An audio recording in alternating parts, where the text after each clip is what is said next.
نبی پاک صلی اللہ علیہ وسلم نے فرمایا مسلمان ایک جسد واحد کی طرح، ایک جسم کی طرح، ایک حصہ تکلیف میں ہو تو دوسرا اس کی درد محسوس کرتا ہے۔ انسان کے وجود کے اندر سب سے قیمتی اس کا دماغ ہوتا ہے، اسی سے سوچتا ہے، اسی سے وہ عمل کرتا ہے، اسی سے منصوبہ بندی کرتا ہے، اسی سے وہ مومن ہوتا ہے، اسی سے معاذ اللہ کافر ہوتا ہے۔ اور وجود کے اندر جس کو درجے کے لحاظ سے بولنے میں بعض اوقات کم درجہ سمجھا جاتا ہے وہ پیر ہوتے ہیں۔ اور تو میری ٹھوکر کے بھی قابل نہیں، میں تجھے جوتے کی نوک پہ، پیر کی نوک پہ بھی نہیں سمجھتا۔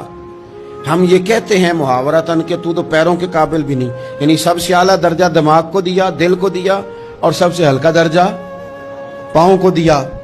لیکن مجھے بتلائیے گا، اگر کبھی پاؤں کی سب سے چھوٹی انگلی، چھنگلیا، چیچی، اس میں اگر کبھی زخم لگ جائے تو جسم کا سب سے اعلیٰ حصہ دماغ ہے، دماغ نے کبھی یہ کہا ہے کہ چھوڑو یہ تو سب سے نچلا درجہ ہے، نہیں جانا ڈاکٹر کے پاس، اتنا ٹائم کہاں ہے، رہنے دو، چھوٹی سی تو انگلی ہے، خیر ہے؟ ایسا کبھی ہوا ہے؟ دماغ فوراً کہتا ہے کہ باقی کام بعد میں کریں گے، پہلے ڈاکٹر کا پتہ کرو، اس کو مرہم پٹی کراؤ، کیونکہ اسے پتا ہے کہ اگر یہاں درد رہی تو باقی جسم میں بھی درد رہے گی۔ اور یہ بھی پتا ہے دماغ کو کہ اگر میں نے یہاں علاج نہ کرایا انگلی کا تو کہیں پیر بھی سارا زخمی نہ ہو جائے، اور اگر پیر کا علاج نہ کرایا تو ٹانگیں اور باقی وجود تک بھی زخم نہ آ جائے۔